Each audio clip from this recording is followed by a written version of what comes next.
tem um certo temor em ler o livro de Apocalipse, porque aqui fala de muitas pragas, inclusive fala que se alguém retirar alguma coisa do que está escrito, não só no livro de Apocalipse, mas em toda a Escritura, será retirada a sua parte da árvore da vida. E quem acrescentar, também será acrescentado o tormento sobre a sua vida. Então as pessoas muitas das vezes não querem ler, mas o fato de não ler não quer dizer que eles estão isentos. Se acrescentar, vai estar acrescentando, lendo ou não lendo o livro de Apocalipse.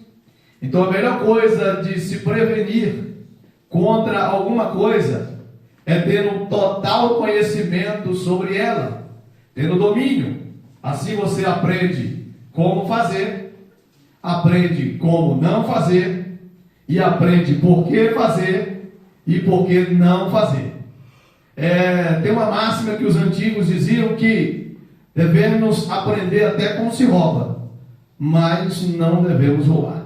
Então saber algo é uma ferramenta para que nós possamos se defender.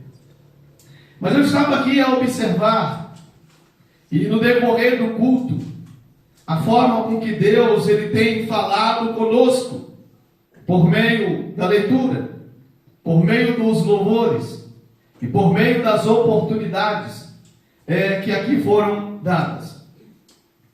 E nós, quando nós olhamos, hoje em que nós nos reunimos para participar da ceia do Senhor, que a ceia do Senhor é a nossa comunhão com Cristo e também com os nossos irmãos.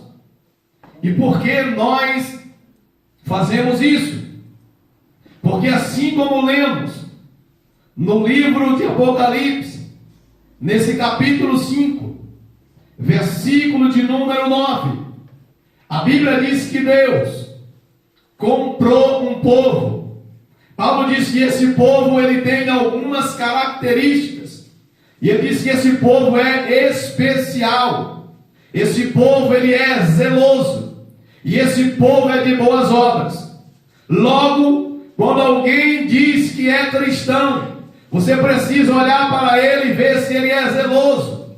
Zeloso pelo quê? Zeloso pela palavra, zeloso pela sã doutrina, zeloso pelos bons costumes, zeloso por obedecer a Deus. Você tem que observar se esse povo é especial e se as obras deles também são boas. Porque a Bíblia diz que assim como você vai conhecer uma árvore pelos seus frutos, logo aquele que faz parte do reino dos céus, ele precisa dar fruto, e esse fruto deve representar bem a Cristo, ele deve representar bem o que a Bíblia apresenta, que é as características que ora acabamos de citar. E isso por quê? Porque nós fomos comprados pelo precioso sangue de Cristo. Muitas das vezes as pessoas se diminuem, e muitas das vezes elas se sentem ninguém, muitas vezes elas são humilhadas por outras pessoas e elas se diminuem, ou alguém coloca talvez até mesmo uma maldição sobre ela e diz: você nunca vai ser alguém na sua vida. Mas tudo isso é quebrado no momento que a gente entrega a nossa vida para Jesus, porque quando a gente é comprado pelo precioso sangue de Cristo, nós passamos a ser filho de Deus, e nenhuma maldição permanece para aquele que está em Cristo Jesus. Quando nós somos comprados pelo precioso sangue de Cristo, automaticamente nós passamos a ser filho de Deus. E aí a Bíblia diz por que Deus comprou. Ele comprou com um propósito. Quando nós olhamos os evangelhos, a gente vê os evangelhos apresentando que Jesus Cristo, ele veio a terra com um propósito bem definido. A palavra evangelho quer dizer boas novas. E que boas novas é essa? A boas novas de salvação. Por que Cristo veio? O apóstolo Paulo, ele escrevendo aos crentes em Roma, ele disse o seguinte: porque todos pecaram e destituídos estão da glória de Deus. Ou seja, a humanidade ela pecou através do primeiro homem chamado Adão. Esse pecado passou de geração em geração, de maneira que o homem ele já nasce herdando a natureza pecaminosa. Ele pode até não ter que responder quando criança pelos seus pecados, no período em que ele ainda está no período da inocência. Mas depois, independente se ele tenha feito algo de errado ou não, ele vai ter que responder pelo pecado original. E aí, claro, essa pessoa se tornou adulta. Naturalmente, todo adulto, certamente, uma vez ou outra, ele já mentiu. E a Bíblia diz que o mentiroso é filho do diabo. Então, se um homem mentiu, ele se fez a filho do diabo pelo menos uma vez na vida. Opa, se ele é filho do diabo, logo não é filho de Deus. Então ele se tornou um pecador. Logo, ele precisa de alguém que possa redimir o seu pecado. No Velho Testamento, as pessoas, para aplacar a ira de Deus, porque a Bíblia diz que o pecado ele gera morte. Só que a Bíblia diz que o dom gratuito de Deus é a vida eterna por Cristo Jesus. No Velho Testamento era preciso substituir o sacrifício de um animal pela pessoa que pecou. Então essa pessoa colocava a mão sobre aquele animal, o sacerdote degolava aquele animal e oferecia a Deus. Então, como aquele animal era inocente, havia ali então um transpasso, era transpassado o pecado daquele cidadão, daquela cidadã, e era trocado pela inocência daquele animal. Tudo bem, mas o homem ele continuava pecando. Então ele teria sempre que estar fazendo um novo sacrifício para redimir os seus pecados. E isso iria desenrolando de maneira que aqueles que eram ricos tinham condição de fazer quanto sacrifício pudesse. Então, como se dizer, esse aí podia pecar à vontade. Mas e o pobre? O pobre não tinha um cabritinho, não tinha um bode. E muitas das vezes ele tinha que levar uma rolinha para apresentar ao sacerdote em prol dos seus pecados. E isso vira um ciclo interminável. Então Deus, ele elabora um plano. A Bíblia diz que ele prepara um plano para resgatar a humanidade dos seus pecados de uma vez por todas. Por quê? Porque o pecado, ele é inimizade. Ele é quem separa o homem de Deus.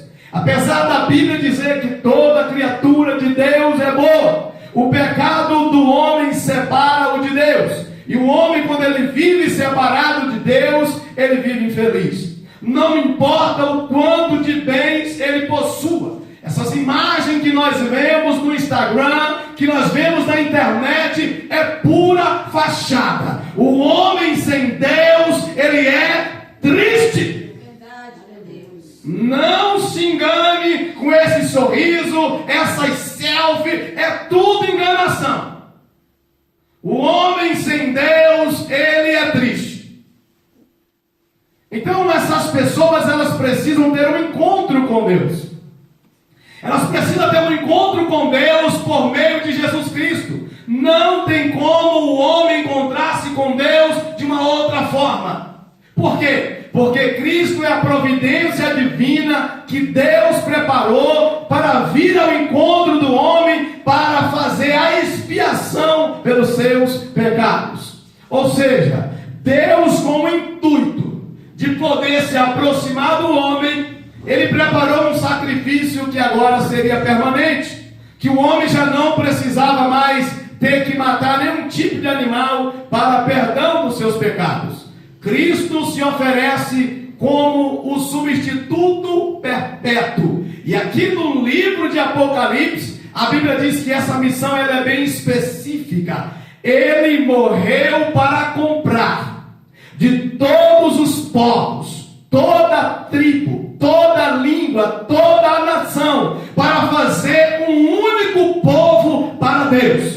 Então você que está aqui nesta noite, você foi comprado por Deus. Você que ainda não tomou a decisão de entregar a sua vida para Jesus, você também foi comprado por Deus. Agora, o fato de eu ser comprado não quer dizer muita coisa. Eu preciso aceitar essa compra. Eu preciso dizer sim para Jesus.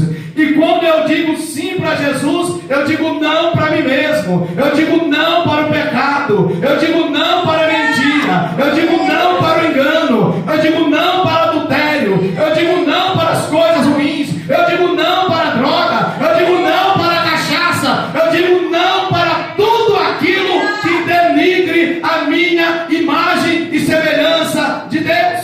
Glória a Deus, aleluia. Eu separei um outro texto aqui, que o apóstolo também fala sobre isso. O apóstolo Paulo, ele escreveu aos crentes em Corinto também, o capítulo de número 6 e versículo de número 20. E ele diz assim: porque fostes comprado por bom preço, glorificai, pois, a Deus no vosso corpo e no vosso espírito, os quais pertencem a Deus. Aleluia. Observe, eu e você fomos comprados por Deus. Comprado de que forma? Comprado pelo precioso sangue de Cristo. Aleluia. Nós falamos aqui que todos os homens pecaram. E esse pecado fez um homem se afastar de Deus. O homem não tinha condição de se aproximar de Deus. No Evangelho de Jesus Cristo, conforme escreveu João, o capítulo é o capítulo de número... Vou tirar isso aqui, que às vezes me atrapalha aqui. Capítulo de número 1. Não estava no script aqui, mas... Capítulo de número 1, ele diz o seguinte, o verso de número 1, ele diz: no princípio era o verbo estava com Deus, e o verbo era Deus, ele estava no princípio com Deus, todas as coisas foram feitas por ele, e sem ele nada do que foi feito se fez. Nele estava a vida, e a vida era a luz dos homens. E a luz resplandece nas trevas, e as trevas não a compreenderam. Houve um homem enviado de Deus, cujo nome era João. Este veio para testemunho, para que testificasse da luz, para que todos por ele crescem. Verso de número 10. Estava no mundo, e o mundo foi feito por ele, e o mundo não o conheceu. Veio para o que era seu, mas os seus o não receberam. Mas a todos quanto receberam, deu-lhes o poder de serem feitos filhos de Deus aos que creem no seu nome. Esse é o versículo, é um dos versículos que, se Satanás pudesse, ele já tinha arrancado da Bíblia. Porque o que ele fala para o ser humano, para a pessoa que não conhece Deus, conhece muitas das vezes de ouvir falar, ele acha que ele não é merecedor, que ele não pode alcançar a salvação, mas a salvação não é por mérito, a salvação é por graça. Logo, se é por graça, ela é de graça, ela é favor imerecido. Deus sabe que você não merece, mas Ele quer te dar. E como eu faço, pastor, para receber essa salvação? Você só precisa dizer sim para Deus. Ele diz: mas a todos quanto receberam, deu o poder de serem feitos filhos de Deus. E o que eu ganho me tornando filho de Deus? Você ganha tudo. Por quê? Porque a Bíblia, nós lemos ali em Apocalipse que ele preparou algo extraordinário para aqueles que lhe servirem com fidelidade, para aqueles que abandonarem o pecado. Ele diz que ele fez reis e sacerdotes para sempre e reinaria com ele. Quando nós estamos no mundo, o adversário ele faz a gente de escravo, nos escraviza no vício, seja ele de qualquer natureza, e nós iremos simplesmente de ladeira abaixo, sem destino, como disse um poeta, caminhando sem destino, dando um passo para frente e dois para trás. Mas isso termina quando o homem ouve a voz de Jesus Cristo. Aleluia. E a Bíblia diz que hoje, ouvinte a voz do Espírito de Deus, não endureçais o vosso coração. Aleluia. Aleluia.